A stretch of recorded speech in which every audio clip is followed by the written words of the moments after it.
နော်သူများတကောင်မပြောဘူးဆိုရင်အဲ့လိုမျိုးခိုးစားတာတော့မကောင်းပါဘူးအကုန်လုံး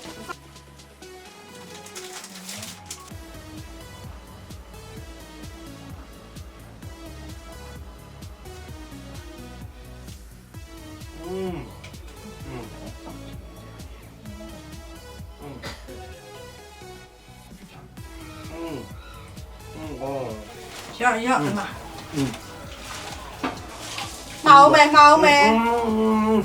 တဲ့နေတော့တော့ဒီကြီးပဲငါရှိပါလေ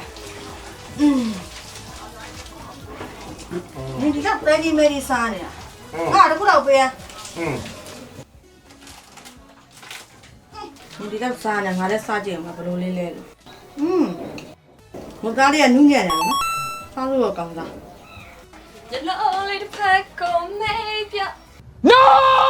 ငါတို့တွေကော်ပီလာမသိပါဘူးငါရလည်းအချင်းဖြစ်ပြီးတော့မပြောဘူးသူများပစ္စည်းထားဘူး စားတော့စားတာဗောဟဲ့မလေး နော်သူများတကောင်မပြောဘူးဆိုရင်အဲ့လိုမျိုးခိုးစားတာတော့မကောင်းပါဘူးအကုန်လုံး စားဖို့စားတာဗောဟဲ့ကြီးရလဲ